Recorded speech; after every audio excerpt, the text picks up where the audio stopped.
It is not a part of the training of any soldiers anywhere that I know of to analyze war aims and determine their justifiability.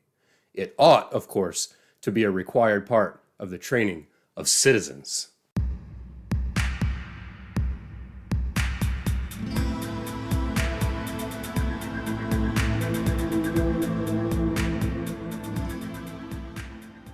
Hey everybody, thank you for watching Leaf by Leaf. Today I am continuing my journey through the unabridged Rising Up and Rising Down with Volume 3. This volume continues the justifications that we stepped into with Volume 2, where I talked in that video about how we're invited to become judges, and Vollmann will put these dialectics on display for us. He's combing through history, and he's giving us these different categories and presenting the different defenses of these categories or of these means, and then putting it on us to see, are they justified or unjustified, and building out his moral calculus at the same time. So as with all the other volumes, except for the MC volume, the moral calculus is fragmented throughout and kind of constructed along with the critical analysis.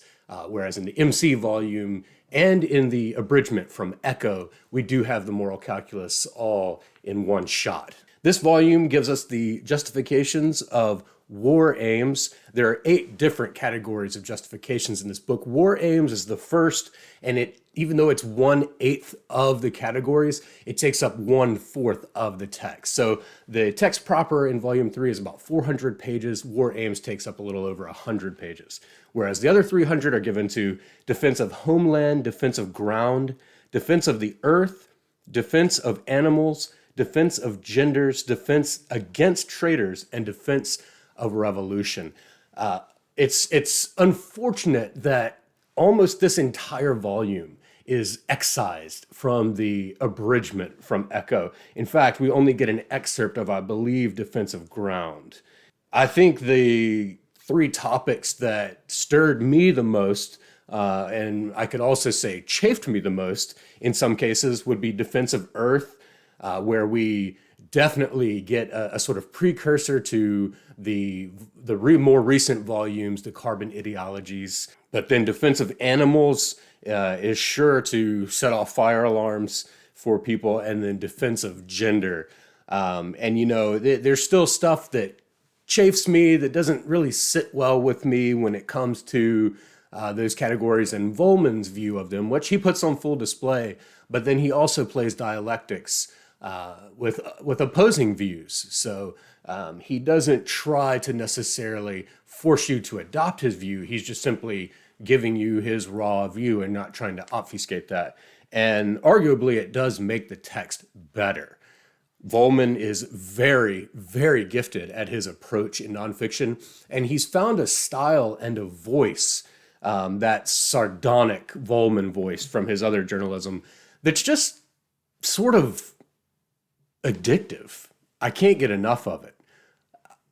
Every single one of his reportages, even that have come out in various magazines, Harper's and so on, I lap them up. There's something about this voice that he presents. So there's a literary craft, I guess is what I'm saying. And to be honest with you, and I think I've said this elsewhere on the channel, history has always been really tough for me.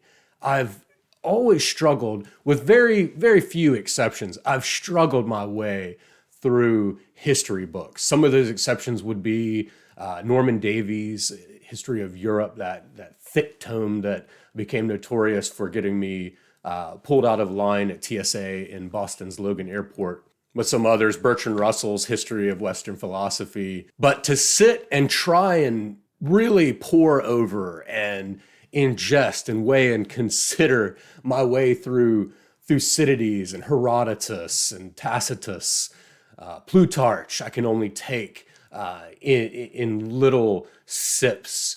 And well, Plutarch, I can only take in sips, but it's actually very engaging. It's not at that sort of National Enquirer level of Suetonius and the 12 Caesars.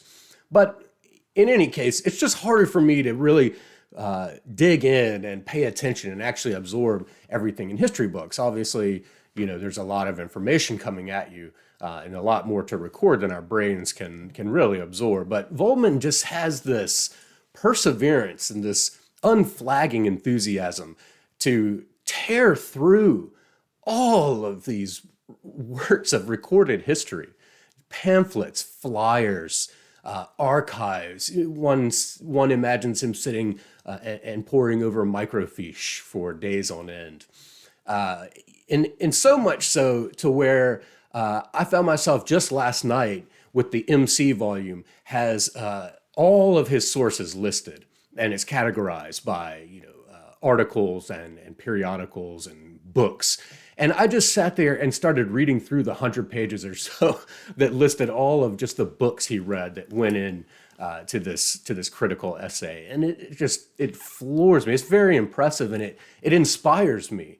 And to bring this back around, that voice and the style that Vollmann has found, the aesthetics for this work, even though it's exhaustive, and even I'm not reading through it, consecutively or contiguously, volume to volume. I'm breaking it up with some time in between.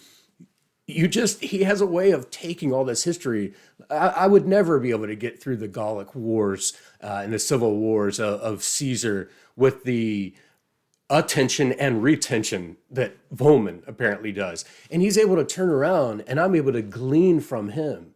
So this is, again, what we talk about, standing on the shoulders of giants. We can see farther than they even saw.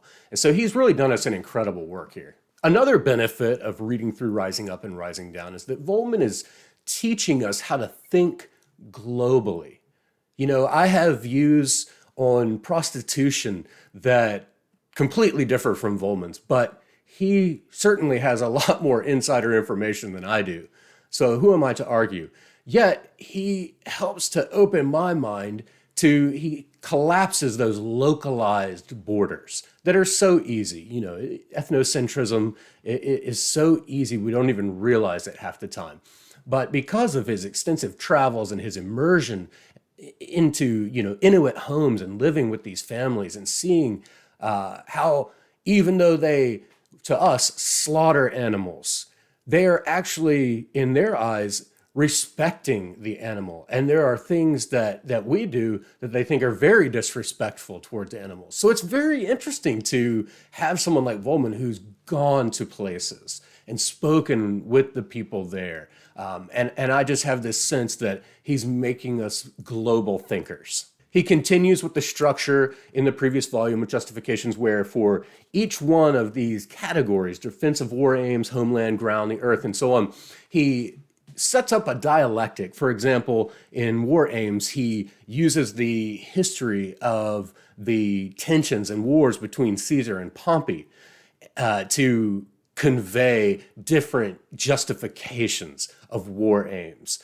and honor and creed, and mixes in things that we've already seen from the previous parts of the essay. He sort of gives both sides, and he uses a very well-known figurehead or two from history to sort of guide us through. And so we have a structure and a guide, a Virgil, if you will, to guide us through all these circles. Defense of homeland, he's using the Persians versus the Greeks versus the Spartans. For defense of ground, he's bringing in Cortez and coming into contact with Montezuma and giving us all these different views across all this different history that caused me to go and want to learn more about, what all really went on with the Aztecs and what was all this brutality just in Mexico before Cortez and conquistadores even showed up. He even goes so far as to show thinking as a humanitarian that Cortez exemplifies from someone who writing, I can't remember the name, but they should have been biased against Cortez. It's very, Vollmann is so adept at digging up these little novelties like that to sort of throw a wrench in the engine. Defense of Earth, he's bringing in John Murr, the EPA, even the Unabomber. Animals, of course, PETA, the Animal Liberation Front, and then again, like I mentioned, some views from some Inuits and the way that they live up in northern Canada.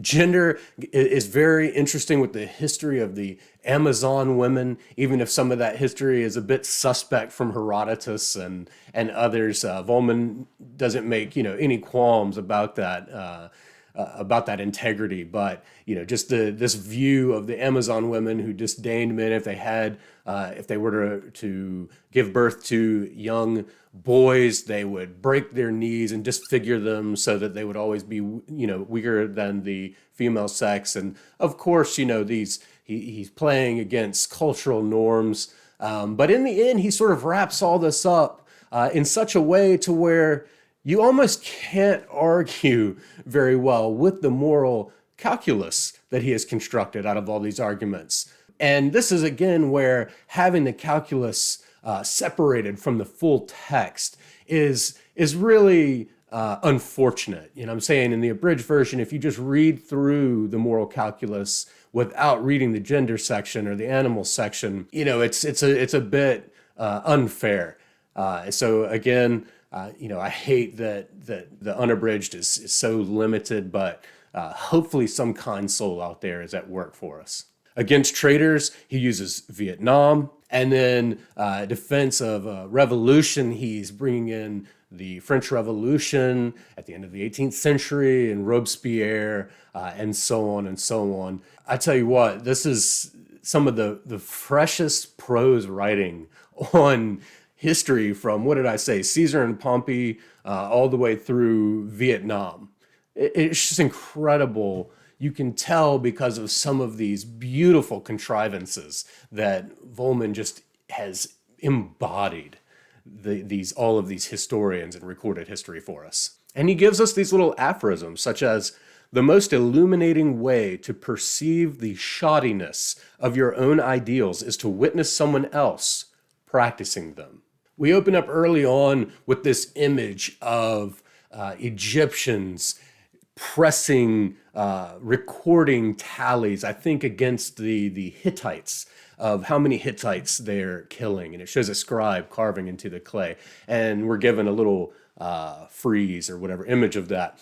And Vollmann, he always gives us this image or this trope and then develops it all the way through his argument, so that he's constantly layering and giving us, sort of sticking a stake into the ground, tethering it to us, taking us to the length of that tether, but we always keep coming back around. So it keeps us grounded. He knows what he's doing. He is a very gifted writer, but he comes back in and he uses the image of the bailiff, and he says at one point, and the bailiff's scribes made new marks in the clay. So he'll put that out there and talk about what they were doing, the concrete image and the actual historical image of them recording during the war against the Hittites, their kills. And then he'll go and talk about some other war, and then he'll end with that. And the bailiff scribes made more marks in the clay. It's just a beautiful way to keep us engaged in that artistic, imaginative level that is usually so lacking from history texts. I just want to read this one excerpt from Defense of War Aims under the subtitle The Land Decree of 59 BC. This is just masterful writing.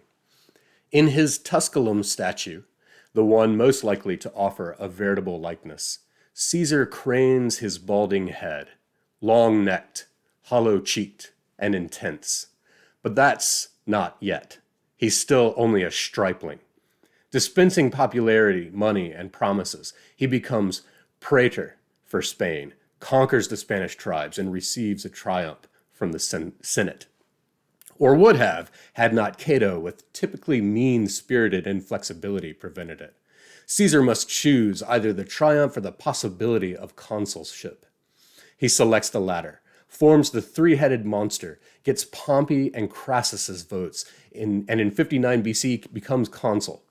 In return, says Suetonius, and I don't believe him, he seduces both their wives. Caesar wouldn't do that. He's much too loyal. With his new colleague, Bibulus, he pours purest wine upon mooing cattle and sacrifices them to Jupiter. Thus, Rome renews her sacred compact with herself. So you see there's this sardonic wit that I just can't get enough of. And he conflates so many different things and sums up what is probably comprised of hundreds of pages of history in just a single paragraph. He's constantly, like any good philosopher would, giving us concise definitions of different key terms. For example, when we talk about homeland, he's at pains to define what that means. And he finally sums it up by saying, above all, homeland is an ethos whose actions, justified and unjustified, are our actions, making them, our patriots insist, impervious to sacrilegious swipes of foreign evaluation. Sad, but true, and this definition is intensified commensurately with the intensification of patriotism. Like I said, Defensive Earth is a precursor to carbon ideologies, and he gives us this thought experiment to drive that section that it makes me really wish that it were in the abridgment. And he also shares with us the during his thought experiment of the way he would basically set up society, or he would set up these different squads, as he calls them, to keep. Basically, he sums it up by saying, this is actually everything that the EPA should be doing, but the bureaucracy has gotten out of control, and now they can't handle all of these things. And then he has this concept of the same-day liberation squad, and this is like the tactical team that'll come in and get things taken care of. And their principles are just very darkly humorous. So listen to these principles that the same-day liberation solution will follow that are commiserate to the crime, I suppose. Punishment for a nuclear crime. Blow up or contaminate the plant or the offices of the utility or the bank financing the plant. Sub-principles. Steal enough plutonium to make a bomb and deploy it. Threaten to do either of the above. If it's a coal disaster, fill corporate offices/homes with processing debris. Throw corporate personnel down their own smokestacks. Land development, which he means, basically stripping the land of nature. Bulldoze the developers' homes. Probably my personal favorite. When it comes to unethical whaling or fishing, you should harpoon those responsible.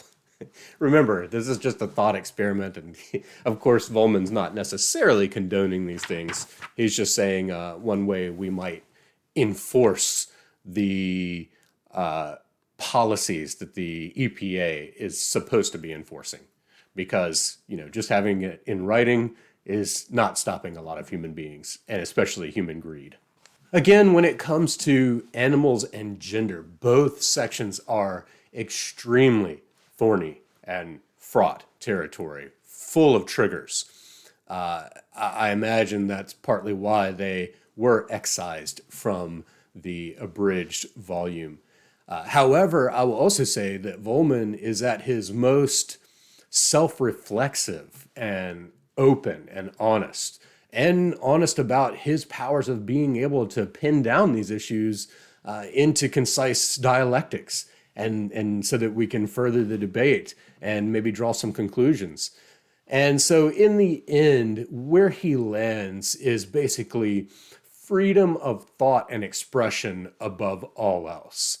And the lengths at which he wants to go to preserve freedom of thought and expression is probably what will chafe most people in the area of defense of animals and defense of gender. Nonetheless, Volume 3 is now under my belt.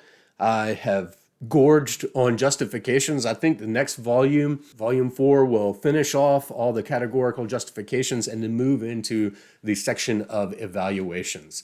So I am now, in terms of volumes anyway, I'm halfway through, and I still plan to finish Rising Up and Rising Down by the end of the year. And it's such a treat for me to share a little bit about my reading with all of you. If there are specific things you'd like to ask me or anything you'd like to know, please leave a comment below. Ask me. I'd be more than happy to answer and to talk with you more about this important and monumental and unfortunately inaccessible work.